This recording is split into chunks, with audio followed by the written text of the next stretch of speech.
बच्चों हम क्लास 12 की गणित का अध्याय 11 त्रिविमीय ज्यामिति और जिसके अंतर्गत हम समतल का अध्ययन कर रहे हैं। पिछले सेशन में हमने दो समतलों के मध्य कोण निकालने के बारे में अध्ययन किया है। बच्चों आज के इस सेशन में हम एक बिंदु और एक समतल उनके बीच की दूरी जो लंबिक दूरी है, लंबवत दूरी है, उसको निकालने के बारे में अध्ययन करते हैं। तो आइए देखें। तो बच्चों इस कॉन्सेप्ट को अच्छी तरह से समझिएगा। अगर हमें कॉन्सेप्ट समझ में आता है तो क्वेश्चन करने में हमें समस्या नहीं आएगी। देखिए, मान लेते हैं अपने पास में ये कोई एक समतल है, समतल, ये पाई मान लेते हैं एक समतल, और इस समतल के हमें पता है कि इसके अभिलंब सदिश मान लेते हैं ये इसके कोई एक अभिलंब सदिश है।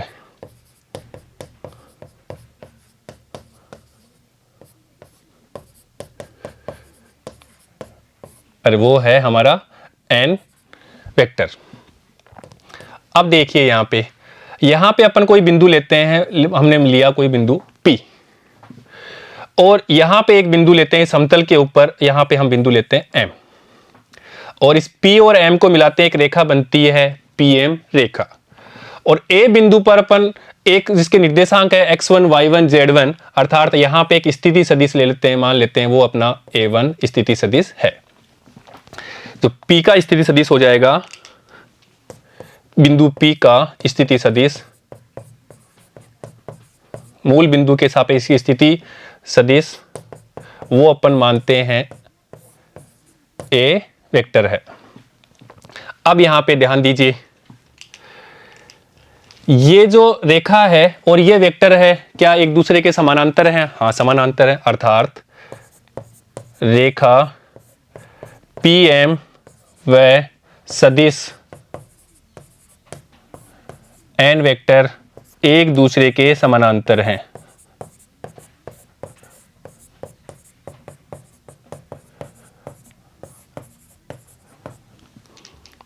अर्थात इसको अपन ऐसे भी लिख सकते हैं, PM parallel to n vector. अब यहां पे ध्यान दीजिए, यहां अपने पास में इस जो समतल का समीकरण है, इस समतल के समीकरण को अपन सदिश रूप में लिखें तो देखिए, समतल का समीकरण, समतल का सदिश रूप में समीकरण तो देखिए वो अपने पास है r वेक्टर डॉट सदिश कौन सा है? लंब सदिश। हमने n वेक्टर लिया है तो n vector equal to d, और d क्या है?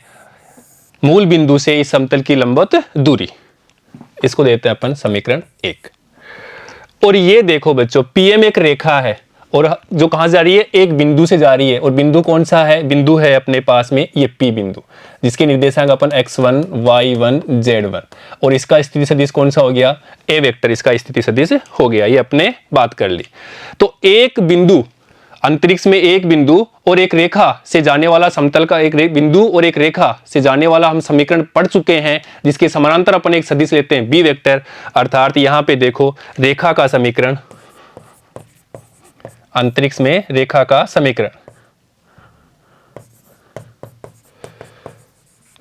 और वो अपन पढ़ चुके हैं, वो होता है R vector equal to A vector plus lambda B vector. A vector बिंदु A से स्थिति सदिश, वो यहाँ पे हो गया, ये हमारा रेखा थी जहां पर अपन पढ़ चुके हैं इस प्रकार। ये अपने पास में बिंदु A था, ये बिंदु P लेते थे और इसके समानांतर एक वेक्टर लेते थे B वेक्टर। तो इसका जो समीकरण था R vector equal to A plus lambda B vector था। B क्या है? इस रेखा के समानांतर सदिश, और A क्या है? इसका स्थिति सदिश, बिंदु A का स्थिति सदिश। इसी प्रकार अपने P का स्थिति सदिश क्या हो गया? A, और ये रेखा क्या है? अब देखो यहाँ पे समझने वाली बात है कि ये रेखा किसके समानांतर है? यहाँ अपने वेक्टर लिया था B, तो यहाँ किसके है? ये इसके समानांतर है। तो अर्थात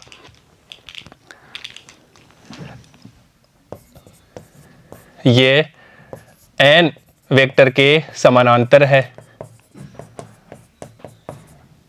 इसलिए रेखा का समीकरण R vector equal to A vector plus lambda n vector, ये अपन लिख सकते हैं, क्योंकि B वेक्टर वहां पे समानांतर था, तो यहां पे समानांतर क्या है? n वेक्टर है। अब देखिएगा यहां पे देखो, ये बिंदु पी ये है, एम ये है, एम बिंदु किस पे है, रेखा पे है, और रेखा कहां जा रही है, ये इधर से जा रही है, अर्थात ये रेखा इस समतल को प्रतिच्छेद कर रही है कहां पे, एम बिंदु पर। तो यहां अपन लिखते हैं रेखा पी एम व समतल एक दूसरे को एम बिंदु पर प्रतिच्छेद करते हैं।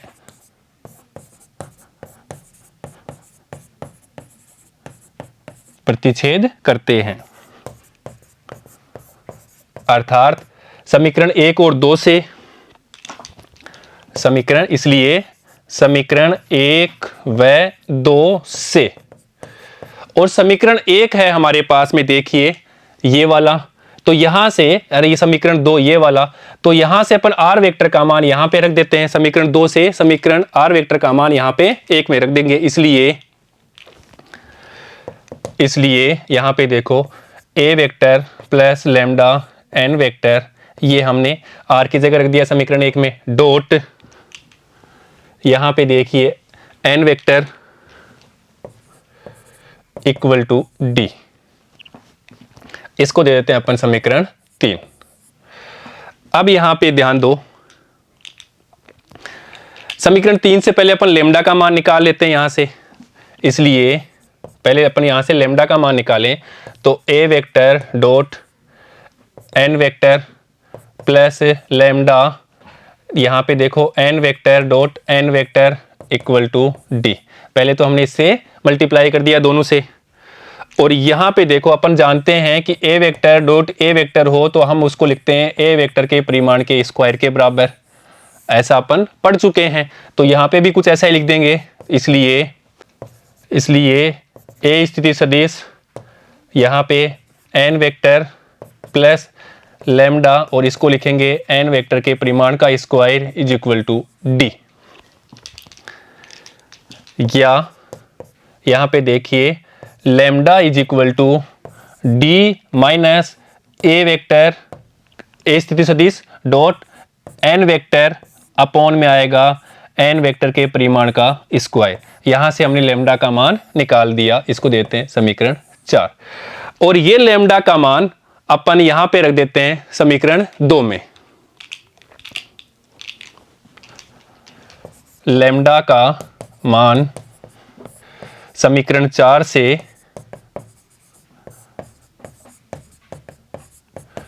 समीकरण 2 में रखने पर, क्यों रखते हैं, क्योंकि जो एम बिंदु है उसका हमें स्थिति सदिश निकालना है, और एम बिंदु कहां पर है, एम बिंदु हमारा समतल के ऊपर है, अर्थात ये एम बिंदु समतल के ऊपर है, तो ये समतल का समीकरण इस रेखा के समीकरण को संतुष्ट करेगा, इसलिए अपन ये मान यहां पे रख रहे हैं। तो देखिएगा, तो लैम्डा का मान समीकरण 4 से समीकरण 2 में रख देते हैं, और समीकरण 2 है हमारे पास में ये वाला, यहां पे अपन रख देते हैं, देखिएगा। इसलिए यहां से देखिए लैम्डा का मान अपने पास क्या है, ये प्राप्त हो गया, तो ये मान रखेंगे अपन समीकरण 1 में, और एक है समीकरण 2 में, और समीकरण 2 है हमारे पास में ऐसे है, ये रहा समीकरण 2, तो R vector equal to A vector plus lambda N vector, ये अपने पास समीकरण 2 है, तो यहां पे अपन लैम्डा का मान रख देंगे, तो देखिए लैम्डा का मान रखते हैं यहां से,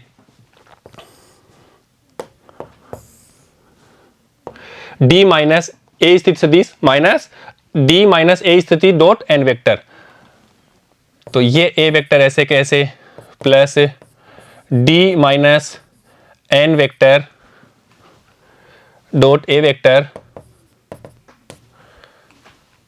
अपॉन एन वेक्टर के परिमाण का स्क्वायर, ये, और ये अपने पास में एन वेक्टर ऐसे कैसे, ये वाला, इसलिए आर वेक्टर इक्वल टू,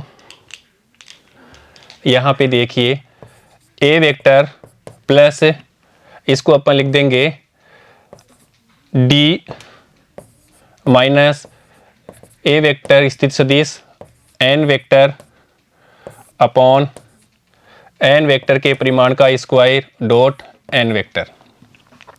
अब यहां पे देखिए, आप इसको डायग्राम में समझिए। हमें पीएम सदिश निकालना है, हमें ये पी और एम वेक्टर निकालना है, ये पीएम वेक्टर निकालना है। डायरेक्शन इधर हो सकती है, इधर भी हो सकती है। अब देखो, इसके लिए इसका स्थिति सदिश हमारे पास क्या हो गया, ये पी का सदिश ए, और एम का स्थिति सदिश अभी हमने निकाला, क्योंकि ये जो रेखा है इस समतल के ऊपर यहाँ इसको संतुष्ट करेगी, और उससे हमें लेमडा का मान मिल गया, अर्थात एम के स्थिति सदिश हमें प्राप्त कर लिया। तो ये हमारे पास में एम का स्थिति सदिश हो जाएगा। इसलिए एम बिंदु का स्थिति सदिश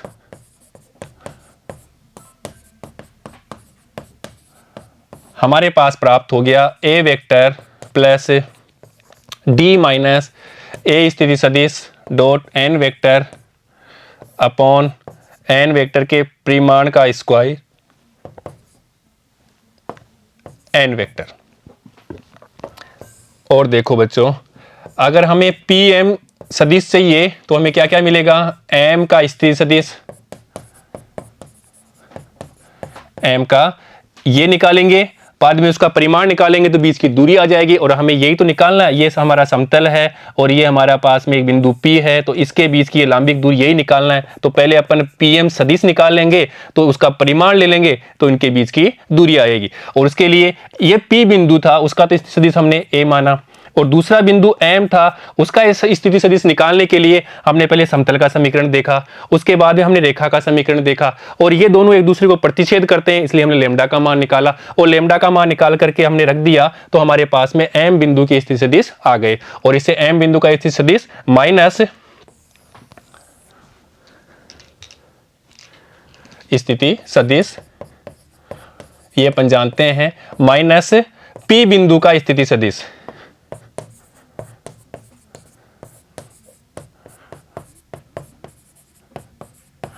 स्थिति सदिश। P बिंदु का स्थिति सदिश A वेक्टर है, और M बिंदु का स्थिति सदिश यहां से हमने लिख देंगे, इसलिए PM vector is equal to M, यहां से A स्थिति सदिश प्लस D माइनस A स्थिति सदिश N vector upon N vector के परिमाण का स्क्वायर N वेक्टर, प्लस ये है माइनस माइनस P का, और इसका सदिश हमने लिया A वेक्टर, ये से ये कैंसिल हो गया। तो यहां पे देखो PM vector is equal to D minus A स्थिति सदिश dot N vector upon N vector के परिमाण का स्क्वायर, और ये अपने पास में है N वेक्टर। ये हमें PM सदिश प्राप्त हो गया, अर्थात ये देखो हमारे पास में ये हमारा समतल है, ये हमारा बिंदु P है, और ये हमारा बिंदु M है, ये हमें PM सदिश प्राप्त हो गया। या अपन इसको ऐसे भी करें, अगर MP सदिश, या इसको दूसरे रूप में भी लिख सकते हैं, तो ऐसे भी लिख सकते हैं, A स्थिति सदिश dot N vector minus D N vector upon N vector के परिमाण का स्क्वायर। ये भी वही चीज है, ये भी वही है, और ये भी वही है, अर्थात ये सदिश है। अब इसके बीच का परिमाण निकालना है, तो क्या ले लेंगे, पर उसका मोड ले लेंगे। इसलिए क्योंकि पीएम सदिश या कोई भी वेक्टर होता है, ए वेक्टर है, तो उसके अंदर ए वेक्टर का परिमाण होता है और उसमें दिशा होती है, ये अपन जानते हैं। तो इसका परिमाण निकालने के लिए मोड ले लेंगे, इसलिए पीएम, और ये दूरी क्या हो जाएगी, यहाँ की ये दूरी हो जाएगी, इसका मोड ले लेंगे, इज इक्वल टू यहाँ पे देखो डी माइनस ए स्थिति सदिश dot N vector upon N vector के परिमाण का स्क्वायर, इसका मोड ले लिया, और इसी प्रकार से हमने इसका भी मोड ले लिया, इज इक्वल टू, तो डी माइनस ए स्थिति सदिश डॉट एन वेक्टर का परिमाण अपॉन, यहां से देखो ये कट जाएगा, तो अपने पास यहां मिलेगा एन वेक्टर का परिमाण। ये अपने पास क्या आ गया, पीएम, अर्थात कहां से कहां तक की दूरी आ गई, उस बिंदु से समतल की बीच की दूरी, एक बिंदु से उस समतल जो कौन किस प्रकार का है, लंबवत दूरी है। ये बिंदु हमारा P था और ये बिंदु हमारा M था, तो ये दूरी हमने प्राप्त कर ली इसके बराबर। तो इसलिए दूरी कहाँ की है, PM के, उस बिंदु से इस समतल के बीच की ये दूरी हमने निकाल ली। क्या है वो, D minus A vector dot N vector का परिमाण अपॉन N वेक्टर का परिमाण। तो इस फॉर्मूले की सहायता से अपन क्या कर लेंगे, एक समतल और एक बिंदु की लंबवत दूरी निकाल लेंगे। अब देखिए बच्चों, यदि हम इसको कार्तीय रूप में लिखना चाहें तो लिख लेते हैं उसको कार्तीय रूप में भी, कार्तीय रूप में दूरी। तो देखो पहले तो समतल का समीकरण अपन मान लेते हैं ax plus by plus cz is equal to D. ये मान लेते हैं एक समतल का समीकरण है।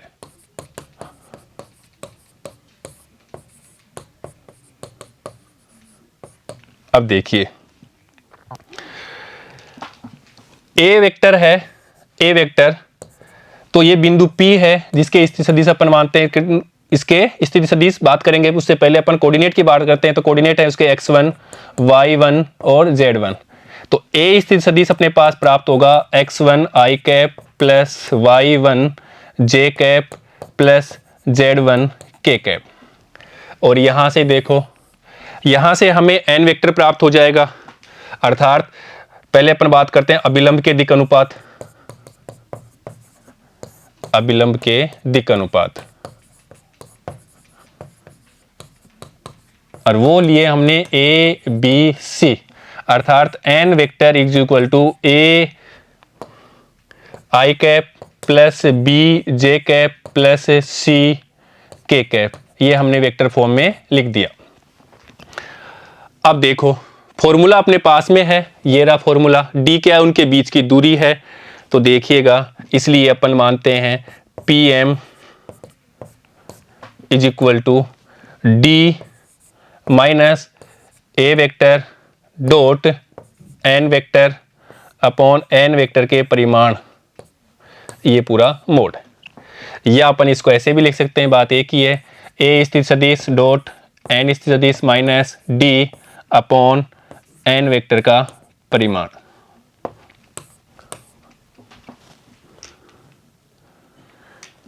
तो यहां पे देखिएगा, यहां पे लिख देते हैं अपन d माइनस a स्थिति सदिश, यहां से लिखेंगे उसका मान। तो देखिए x1 i cap plus y1 j cap plus z1 k cap dot n का मान यहां से रख देंगे अपन, n वेक्टर का मान a i कैप प्लस, यहां से क्योंकि इसके दिक् अनुपात ABC थे तो यहां से हमने इसको n वेक्टर के रूप में लिखा है। तो a i cap plus b j cap plus c k cap upon में है n वेक्टर के परिमाण का स्क्वायर, अर्थात इसको भी अपन इस रूप में लिख देंगे इसके, अर्थात यहां से a square plus b square plus c square. इसलिए d माइनस यहां से देखो a x1, ठीक है, इसी प्रकार से plus b y1 plus c z1 upon under root a square plus b square plus c square. तो ये हमें मिल जाएगी बीच की दूरी किस रूप में, कार्तीय रूप में इसकी दूरी प्राप्त हो जाएगी। अब यहां पे देखिए, इस फॉर्मूले से अपन बात करते हैं, फॉर्मूला हमें दिया है या दूरी को इसके बोलते हैं, दूरी PM is equal to d minus a सदिश dot n vector upon n vector का परिमाण। यदि ये मूल बिंदु से गुजरे, मूल बिंदु से, बिंदु कहां से गुजरे, मूल बिंदु से गुजरे, अर्थात a वेक्टर इक्वल टू 0 हो गया। तो ऐसी स्थिति में PM is equal to d upon n vector का परिमाण ये होगा। तो मूल बिंदु से गुजरे तब उसके बीच की दूरी इससे निकाल लेंगे। अब देखिए यहाँ पे इस प्रकार हमने एक समतल लिया था और एक हमने बिंदु P लिया था, तो उस बिंदु से उस समतल की लंबवत दूरी PM दूरी हमने निकाल ली इस फॉर्मूले की सहायता से। ठीक है बच्चों, अब अपन इसको एक उदाहरण लेकर के अच्छी तरह से समझते हैं। देखिएगा, बिंदु ये कि समतल ये से दूरी ज्ञात करो। तो बिंदु जो था हमारा ए, जो हमने स्थिति सदिश है उसको बिंदु के रूप में लिखेंगे, वेक्टर के रूप में लिख देंगे यहाँ से। तो 2i cap plus 5j cap minus 3k cap, क्योंकि जो बिंदु है ये बिंदु हमने लिया था यहाँ पे, ये बिंदु P जिसके निर्देशांक हमने x1, y1, z1 लिए थे। तो यहाँ पे हमें बिंदु दे रखा है 2, 5 माइनस 3, तो उसका स्थिति सदिश ए वेक्टर हमें ये प्राप्त हो जाएगा। और ये अपना एक समतल है M बिंदु, ये दूरी हमें निकालनी है। और समतल का जो समीकरण है वो हमें सदिश रूप में दिया हुआ, इस समतल का समीकरण हमें सदिश रूप में दे रखा है r vector dot 6i cap minus 3j cap plus 2k cap equal to 4, ये हमें दिया हुआ है। और बच्चों समतल का समीकरण अपन जानते हैं, समतल का समीकरण होता है r vector dot n vector equal to d होता है। अर्थात अपन इसकी तुलना करें, इसको देते हैं समीकरण 2 और इसको समीकरण 3। तो समीकरण 2 और 3 से अपन कंपेयर करें, समीकरण 2 व 3 से तुलना करने पर,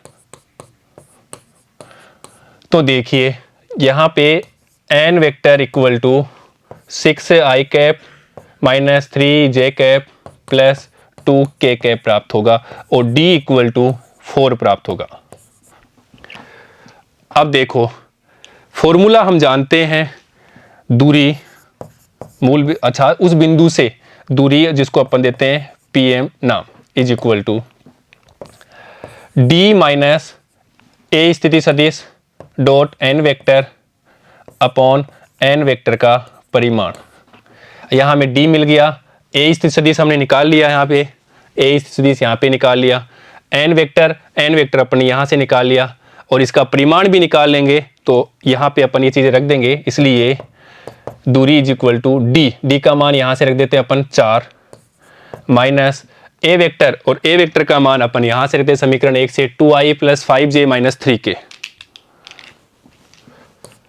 2i cap plus 5j cap minus 3k cap dot n vector का मान यहाँ से रख देते हैं यहाँ से, तो 6i cap minus 3j cap plus 2k cap upon n vector के परिमाण अर्थात 6 का स्क्वायर प्लस माइनस 3 का स्क्वायर प्लस 2 का स्क्वायर।